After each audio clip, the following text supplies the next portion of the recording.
Hey everybody. I want to talk a little about what we saw today in Englishtown. Today in Englishtown, the culture of corruption exuded from Englishtown's local population. I mean, our interactions with the residents in their local establishments and along the street. Hey, Eastern PA, how's it going? I'm just talking a little bit about what we observed and what's going on. But, I mean, a lot of rumors have circulated about Englishtown's police chief and the fact that this man wears 4 or 5 different hats in municipal government, not limited, but including OEM director, fire commissioner, etc., etc. And the biggest issue that I have is this. All right. As hard as they've tried to create the appearance of impartiality and propriety, Englishtown's police chief is still ensconced in a massive conflict of interest by having his wife sitting as a councilwoman and approving every expenditure, every personnel action, and serving as the appropriate authority that the police department answers to. And that's a problem, folks. And no matter what they ever do, they are never going to be able to alleviate or remove that conflict of interest. And I've been teetering with the subject for a long time. Do I really want to file another ethics complaint and all the bureaucratic nonsense that comes along with it? Do I really want that to be my cup of tea? I already have a lot of things to juggle in life, but I'm going to go with it. I'm going to file an ethics complaint on the Englishtown police chief and his wife within the next 48 to 72 hours. And my reason for it is simple, and it's pretty straightforward, I think. If we allow this kind of conflict of interest to permeate New Jersey municipal government and allow a councilwoman to give her husband 4 or 5 various jobs, police chief, OEM director, fire commissioner, that's a kick in the seat to the average Joe taxpayer. And it's an insult to every person that goes to work, earns an honest living, pays their income and property taxes, and then on top of that, has to look in the face a 6-figure paid servant that got their job because their wife or husband was a council member. Now, I don't agree with my compatriot slash friend Gunnison Undercover. I feel that Englishtown, as long as it remains its own municipality, it needs some kind of independent law enforcement service. It's too densely populated for the stadies to come in and to patrol. I thought of that a little bit. Other people have mentioned it periodically. I don't think that that's practicable at this point. But what I do think is this, all right? Them having the 8 to 9 officers that they have who spend the majority of their day senselessly driving around the block like teenagers after high school graduation when they used to drive around and honk their horns. We did it when I graduated high school. It's redundant. It's nonsensical. And it quite frankly needs to be reformed. Eastern PA Community Watch. Let me read this. Does that pension go with combined money altogether or some of those jobs a stipend? Well, now here's the thing, Eastern PA, and I'm glad that you brought that up. The municipalities have it at their discretion, even post Chris Christie, to structure their pension arrangements as they see fit, as long as the person holds at least one full-time municipal job. So in his case, while yes, 2 of those are a stipend, what they can do is And when he reaches the mark where he knows, hey, look, I'm going to retire next year, they can lump that into his salary, and I suspect that they will, and he'll get a nice chunk of change. He'll retire with probably a $95,000 to $100,000 pension, which is more than he's making as police chief right now. I mean, that's the name of the game, folks. The name of the game is soak the system out of as much money as you can for as long as you can, retire with the highest pension that you can, and screw everybody else. That's the game, and that's how it's played in New Jersey. I mean, I'm not going to mention any names, but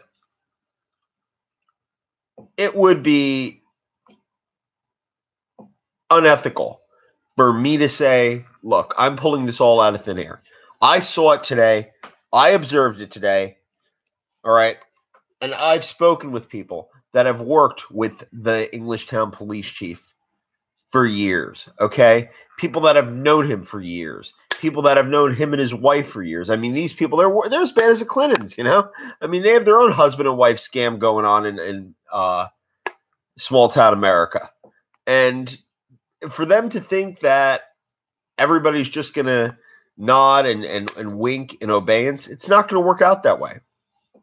What's going to happen eventually is the system is going to fight back from outside, meaning new people, new residents in town, as much as they hate it, are going to get involved in local government, are going to take an active interest, and one of them eventually are going to run a seat, are going to win a seat.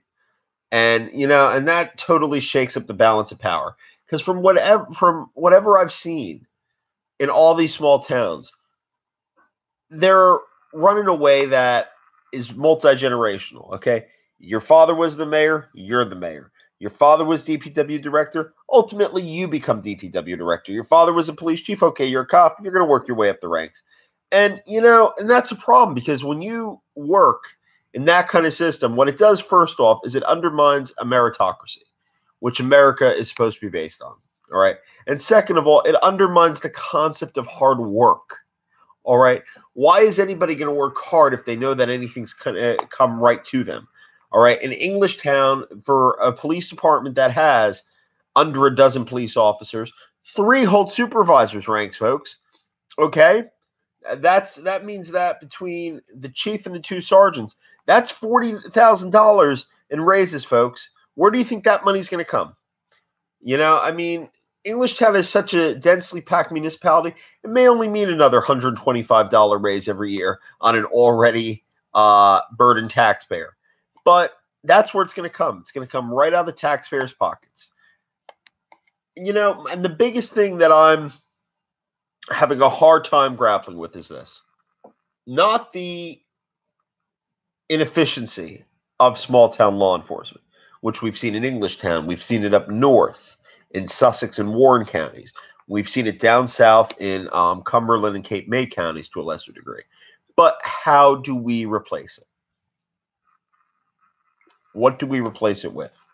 Okay, you replace it with the stadies. You're going to get somebody out there an hour after you call 911.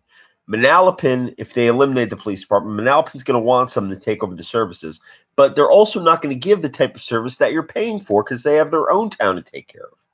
And they're not going to want to hire an extra 1 or 2 patrolmen for the money that you're going to pay them. So, I mean, that's a $64,000 question. And that's one, quite frankly, with the laws written as they are in New Jersey, I don't have an answer to. I can make different suggestions, and we can float around ideas and have a dialogue about it. But quite frankly, nothing's going to change overnight, folks. I mean, my objective in Englishtown is simply to see a local resident become alarmed at the issues at hand and say, hey, listen, enough's enough. I'm going to run for office, or I'm going to start going to town meetings. And you know what happens? That one resident that gets involved turns into 3, and 3 turns into 5. And maybe after a year or 2, you maybe have a dozen citizens in town that maybe not every meeting, but they're going to most of the meetings. They're getting engaged in town.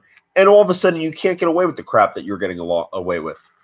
I mean, to give you an example, I'm following up on a lead, and it deals with a Humvee that the Englishtown Police Department acquired through one of these military cooperation grants in 2016 or 17. And all of a sudden, that Humvee, which was perfectly good for 6 months, is declared mechanically unstable and kind of made its way to a private contractor that has tight connections with the town. That Humvee is a story in and of itself because that shows what's wrong with these military cooperation programs. And them giving equipment to small town New Jersey police departments is the wrong idea because all that it's going to do is serve as food for the system of corruption. That's it. That's absolutely it. The way that I feel about the whole damn thing goes like this. Englishtown at this point in time should really become a neighborhood of Manalapan. But as long as it stays its own municipality, they need to have their own law enforcement agency. Eastern PA, I want to kind of talk a little bit about this. South Jersey in some areas is just as corrupt. I mean, Ocean County is a bastion of corruption. Atlantic County, to a lesser degree. It's just as connected, meaning that everybody knows everybody. Atlantic County, they used to have a saying that if you want to be a judge, it depended on what synagogue you went to. Because in Atlantic County, almost all of their judges came out of this one Northfield synagogue. I do not kid you. But the reason for it wasn't necessarily, I guess it is kind of corrupt that other outsiders weren't being selected.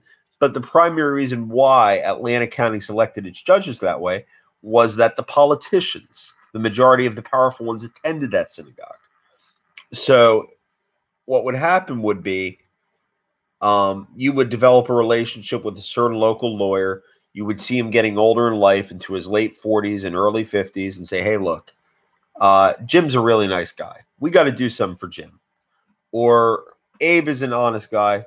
We're going to have to give something to Abe. And they'd give him a judgeship, which, I mean, is it corrupt in a sense, but I've seen worse. I think the more north that you go in the state of New Jersey, the more overt the corruption is, I should say. I mean, in South Jersey, you see little no-show deals and land deals that aren't necessarily on the up and up. But what you don't see is you don't see these things like Englishtown. You don't see somebody saying, yeah, I'm a councilwoman, but I still want my wife or I still want my husband to be police chief. You just don't see that.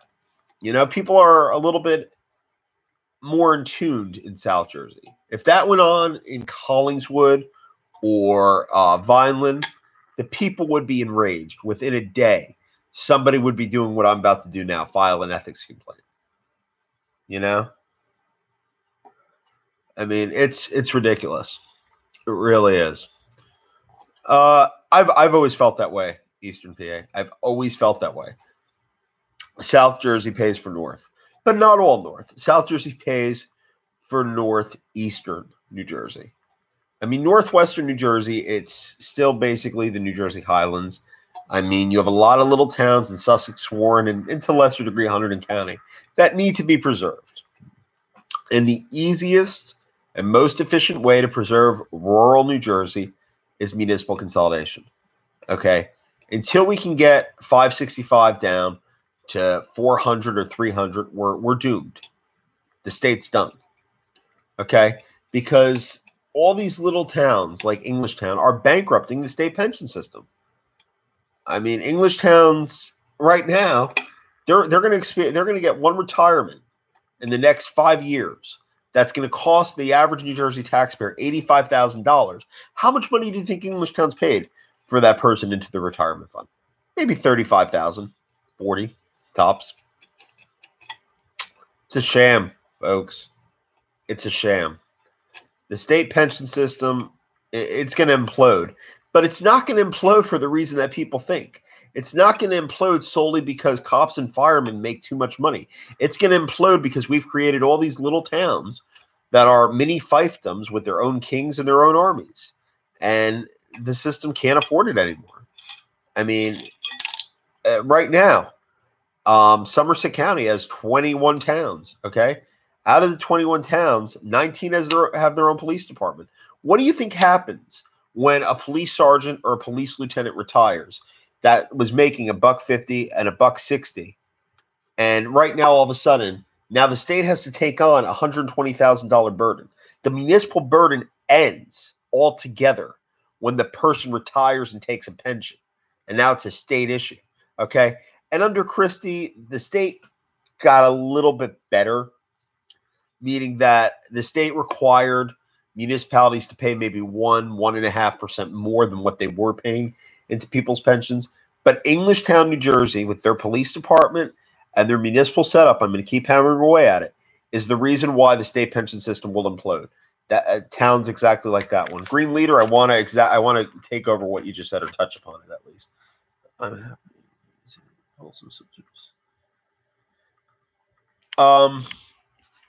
Green Leader. Now, here's my issue with that. Folsom, New Jersey is a beautiful, beautiful town. It's a little bit like Corbin City, but it's a little bit more developed than just that. But Folsom City, I have no problem with Hamilton taking over the majority of the municipal services, so long as if Folsom becomes a part of it, its rural quality is preserved. What I don't want to see happen is Hamilton take over Folsom and then have Hamilton's land use board all of a sudden build up all kinds of developments and land 55 and over inside of Folsom. I don't want to see that, and I'm afraid that's what's going to happen. I mean, Atlantic County, that's where Atlantic County shadiness comes in. Just like I was saying, land use deals. And there's political reasons for that. I mean, it's been like that for the last 20 years. It'll probably be like that in another 20 years. But that's the number one issue in Atlantic County. The far north that you get when you get up into Somerset, Middlesex counties, Union counties, we need to do something about the pension crisis. Okay? If little towns want to leech off of taxpayers of mid-sized municipalities and large-sized municipalities, we have to stop allowing it. Little towns are going to have to pay their share. They're not going to have to enjoy low taxes while the rest of the state pays for it. And that's what Englishtown does. Okay, folks? Englishtown right now, the average taxpayer pays something like $5,100, right?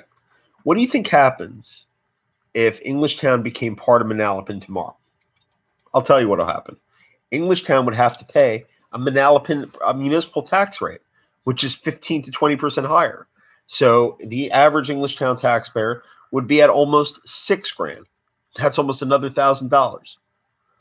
I mean, and that's the problem. That's a problem. I mean, people want to keep doing things the same way that they've done them because they are too afraid to jump ship.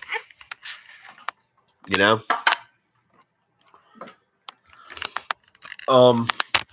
Once again, another good point or a good point that Green Leader just raised. The Pinelands being protected.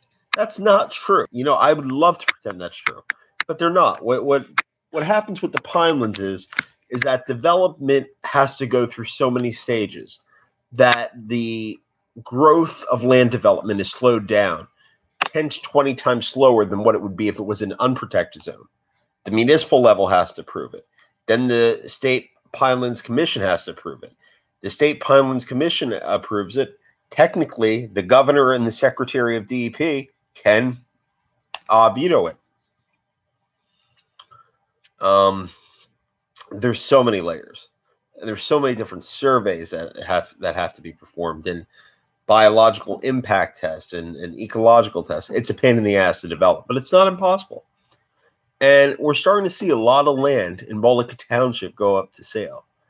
And there are sort of reasons for that. And the reasons that right now are a little too premature for me to discuss. Eastern PA. What is your responsibility? When I submit an ethics complaint, it goes to an entity that's called the LFB. And they're a state entity, local finance board. And they're staffed with about 11 political hacks, former politicians, 5 from each party, and then the tiebreaker, I believe, the chairman gets a 5-year term.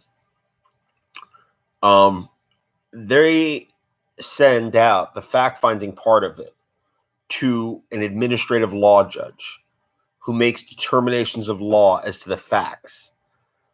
Now, when the facts are concluded and the administrative law judge reaches a ruling, it's not a ruling, it's a recommendation. And the board votes on that recommendation to accept it or to reject it. In the case that they reject it, you know right now, one party is going to file an appeal.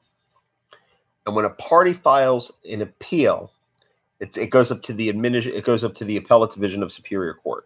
So that's the system that ethics complaints follow in New Jersey. Now, my biggest pet peeve is this, okay? With ethics laws, we don't hit hard enough, all right? In the case of Englishtown, you have a police chief right now who, as of last year, I'm going to be careful the way I say this, as of last year's salary, he was making 89 and change doing that job. Another $2,000 from serving as fire commissioner, another $2,500 for serving as OEM director. So to be precise, $2,500 for fire commissioner, $2,500 for OEM director. That's $5,000. Yeah, he's making well over $90-some thousand to be police chief of a 1 square mile town. Do you really think a $300 or $400 ethics fine is going to hurt him? And the other thing is this: it lacks teeth because beyond assessing a couple $100 fines, the ethics committee cannot order, technically, under current law, removal of somebody from office. It can't be done. But what I'm hoping it does is that it generates conversation. It generates talk, and there's reactions to it. I'm going to tell you guys a story. The first ethics complaint I've ever filed was in 2011. And it's going to sound very petty to you guys, but it really isn't. Where I grew up in Somerset County, we had 30 or 40 crossing guards. Crossing guards in New Jersey are generally very well compensated. They get paid $50 a day, and they only work about an hour and a half because they have to work 45 minutes before school and 45 minutes after school. The reason why it's a royal pain in the ass is you can't do anything with your day. The beginning of your day and the mid of your day are totally soaked up. And as a result of that, not many people want them. But we had a councilman who wanted to be a crossing guard for the police department. And I talked to my grandparents about it, about the impropriety of it. And they told me I'm petty and this and that. And I said, no, but how is it fair for that councilman to go out and become a crossing guard in town when that councilman that became a crossing guard in town can dictate what post he's going to get? He can choose a low show crossing post, which he did, one right by his house, which he did, and the other crossing guards basically have to kind of defer to him because he's a town councilman, you know? And I wound up filing an ethics complaint against him. And the state of New Jersey assessed a $350 fine against him, but they suspended the fine. He hired an attorney out of pocket. Guess what that cost, folks? $6,000. So I would say he had to pay his own fair share. Now, something that I'm going to do another segment on, with or without Gunnison Undercover, because he's probably not going to be into it, is going to be municipalities paying for their employees' criminal legal defenses in criminal cases. Now, believe it or not, there's about 10 to 15% of the state of New Jersey, so 50 to 90 towns, where they'll actually pay. They will pay if their employee gets indicted on or off the clock to defend them from criminal charges. Do you know why? The simple reason is like this. They don't want their employees to sing like canaries, okay? These towns are willing to pay for the criminal defenses of their employees because they don't want them to sing and to tell all the municipal secrets to a prosecutor or grand jury. And one of the towns where this happened is in Somerset County. a rookie police officer was charged with raping a girl. And the rape stemmed from when he met the girl while he was on duty, pulled her over, and he allegedly took her driver's license, and he forced her under duress to meet him at a hotel. Do I believe all of it? I don't buy all of it. I buy most of it. But with that being said, now this guy's suspended for a year without pay. But under local ordinance, in that Somerset County town, which I'm not going to identify right now, the township, or the borough in this case, has to pay for the guy's criminal defense. I want to file an Oprah request in that case and see if the borough ever did wind up paying for the suspended police officer's criminal defense. Because if so, that raises a lot of eyebrows because it arguably conflicts with state law. But I'm going to double check that. But that's going to be a very good piece. But the overall genre and the overall theme of tonight is municipal employees getting away with nonsense. All the nonsense that's going on in these towns. And Englishtown just rejuvenated my passion about municipal corruption in its truest form. You know? I mean, these towns keep doing what they're doing. There is right now 70 towns in the state of New Jersey that have a population of under 3,000 people. Okay? If you have a population of under 3,000 people and you choose to maintain your own police department or maintain your own K through 8 school, why should average Joe taxpayer in another part of the state have to pay for it? It's crazy, folks. It's a crazy and convoluted system. All right? And what I hope, if nothing else, gets accomplished is I hope that the Republicans retake the legislature in 2019, and I hope that they really do more to save the state pension system. Because here's what's going to happen, and here's my biggest fear. We're going to see an implosion of the state pension system en masse. Just on one day, there's going to be an announcement from Trenton. It's going to be like the Wall Street crash of 1929. And if that happens, it's going to send not just the public economy, but the state's private economy into disaster mode. Because what's going to happen is the minimum wage in the state of New Jersey is going to drop significantly if the state pension system crashes. And all these officials in these downtowns are going to take their badges off. They're going to shut down their computers with their clerk. And they're just going to walk off the job. That's the only reason why some people show up to work, is the promise of a pension somewhere on the horizon. All right? And we're not going to see that if towns like Englishtown keep doing what they're doing. They're contributing, if not serving as the primary cause, for the collapse of the New Jersey state pension system. All right? Right now, their chief is, I believe, 52 to 53 years old. He needs another 4 years to get a very nice pension. All right? So in 4 years from now, when he retires and he gets a pension for 65, 70 a year, that's going to cost the taxpayers with benefits probably about $1.2 million for the rest of his life. All right. Maybe a little bit more than that if the guy lives to be 70-something. It's going to cost $2.5 million for the rest of his life with benefits. Okay, so that $2.5 million, that's one employee from one town. $2.5 million for the rest of his life.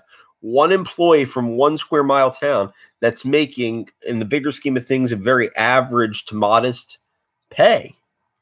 All right? What happens in a big town like Bayonne if you have a police deputy chief that retires or a fire deputy chief that retires that was making $2.25, and he's now going to get $165,000 for life? I'd like $165,000 for life, but I don't think I'm ever going to see that. On Eastern PA, unfortunately, Christie tried for it, and he never did. He also tried for a pension cap, which I fully support, meaning that, let's say I make $300,000 a year. The guy next to me makes $200,000 a year. Well, guess what? Our pensions are capped at $100,000. The pension cap failed. And I have reservations myself as to whether or not it's constitutional. But that's another argument for another time.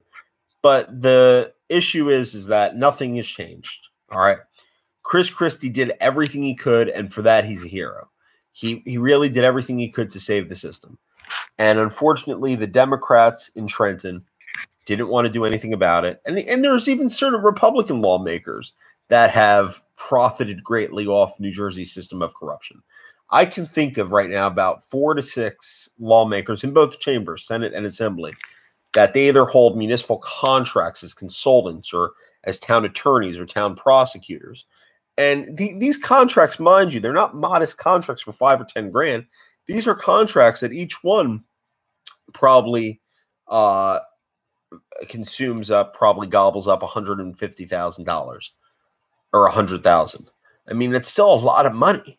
All right. I mean, every little town out of the 565 that we have, there are 500 have their own municipal courts. All right. What do you think it costs in a town like Englishtown, where you have to pay a municipal judge $40,000 a year, a municipal prosecutor $28,000 a year for 2 days a week? I mean, that adds up. And the one thing that Christie did do when it comes to the pension system is he said you have to be a full-time municipal employee to get into PERS. Because before that, here's what would happen. You'd have a guy who was a shit lawyer and had a shit law practice.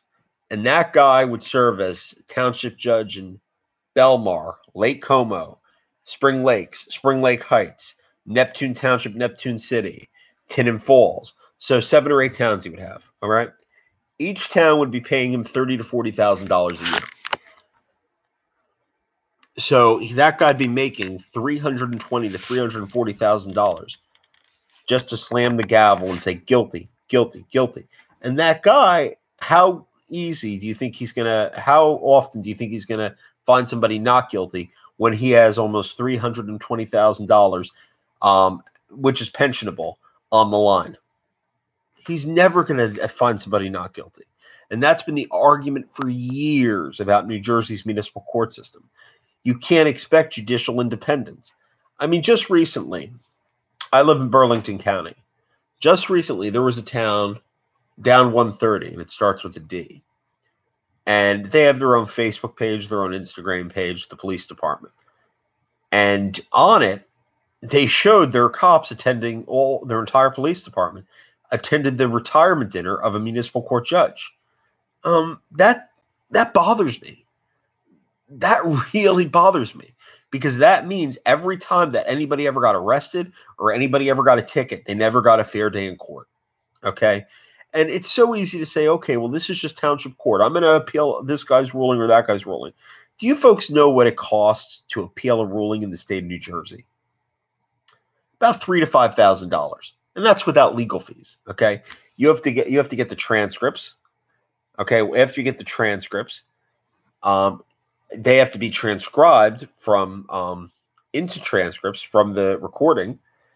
After you do that, you're going to have to hire an attorney that can write the brief and summarize your argument and what happened in that court. It has to be filed into Trenton. There's only one place you can file an appeal, and that's the Hughes Courthouse, the Richard J. Hughes Courthouse, which is where the Supreme Court convenes, and that's where the Attorney General's house. That's the only place where you can file an appeal with the Appellate Division. Now,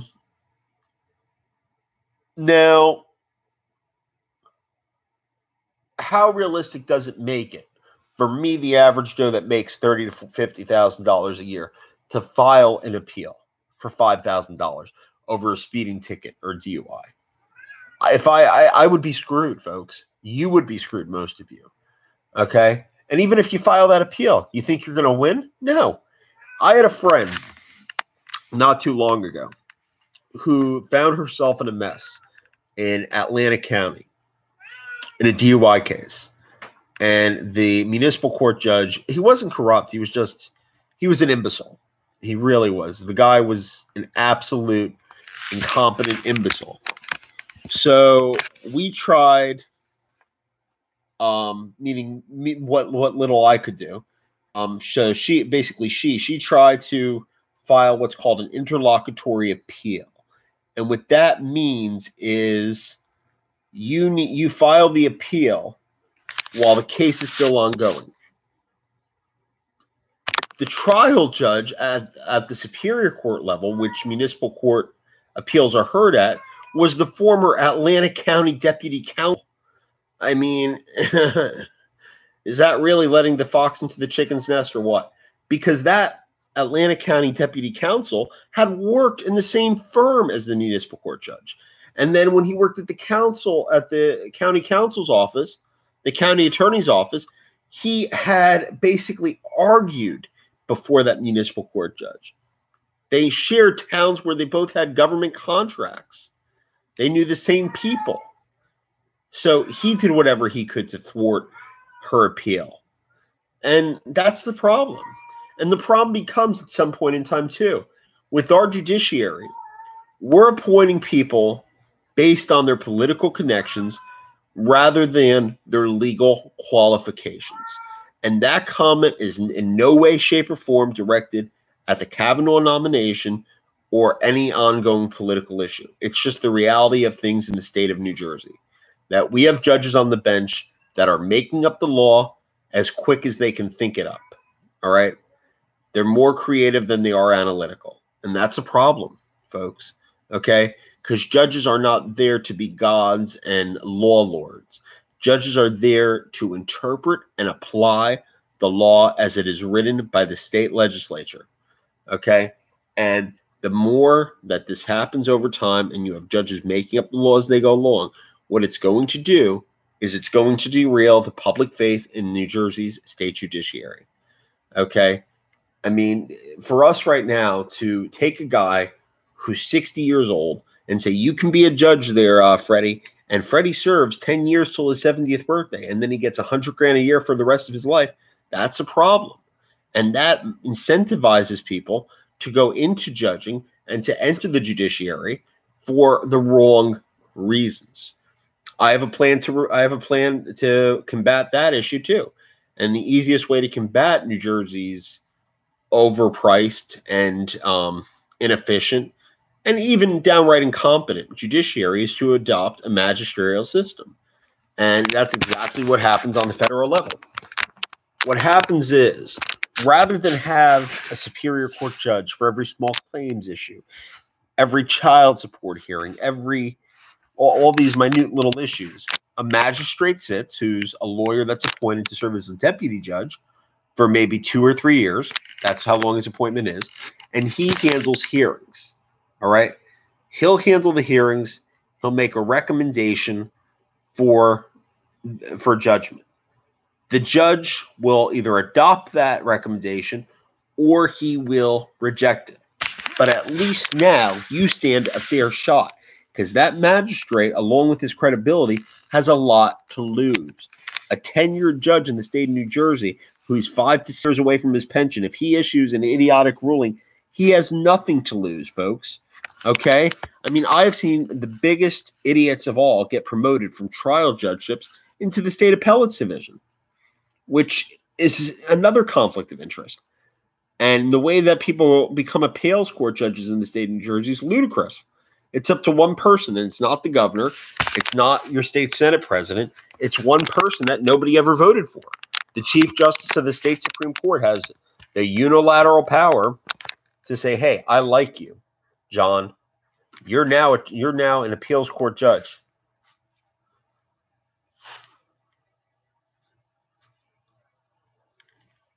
Yeah, you know some Eastern PA? It is. It is an episode of The Sopranos. And you know what? It's going to be that way until we can get good people in Trenton. All right. In the next couple of years, I hope to run for a seat in the assembly. The district that I want to run in is a very Democratic-leaning district. But it's still a swing district. And what I mean by swing district is it's geographically and socioeconomically and ethnically diverse enough that a Republican could potentially win if a Republican ran on the right platform. And my platform is we're going to fix our schools. All right. We're not going to allow these dozen school administrators to go out to Fridays and Applebee's every day for lunch and charge things to the taxpayers and see 20 cents on the dollar get into the classrooms. No, it ain't happening. So we're going to fix our schools. We're going to fix our vocational education. We're going to put more cops on the road to do the right thing, which is not revenue-rated policing, to combat gang violence, heinous crimes, things of that nature. And that's what we're going to do. All right. We're going to bolster the local economy. As far as I'm concerned, minimum wage is not a state issue. No state in the country should have their own minimum wage. You let the economy and the market and supply and demand dictate minimum wage. All right. When a state implements its own minimum wage law, what the state has done, and the only thing that the state has done, is essentially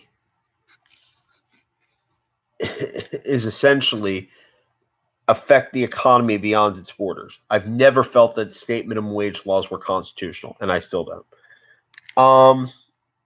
NJ Diver. I've felt, and I've talked extensively about it, that the local jurors that you're referring to, Mr. Thompson, right, the Tinnon Falls former municipal court judge, I think he got a raw deal. I do. Because what he did wasn't any different than any other municipal court judge in the state of New Jersey's done. He was converting criminal offenses to local ordinance violations. And I suppose the only thing that he did do wrong was he didn't cover his ass. Not cover it up, he didn't cover his ass. I feel that legally and constitutionally, if he would have said, okay, Mr. Smith, while your behavior or your conduct does not meet the statutory definition for disorderly conduct under New Jersey law, it does meet the legal definition under Tinnon Falls Ordinance 1674. Yeah, I mean, if he would have done that and he would have explained the rationale behind his decisions, I think he would have had a lot better defense. But what really bothered me in that case was how quick he pled out. I mean, he had so many defenses, and there were so many constitutional issues to bring to trial. And all that he did was say, okay, guys, I'm going to go along with it nice and carefully. I'm going to lose my law license and my pension, and I'm going to be practically screwed for the rest of my life, but I'm going to go along with it. I mean, how stupid is that? Unless there's more going on that meets the eye. His guilty plea was unfathomable and makes no sense, in my opinion. You know?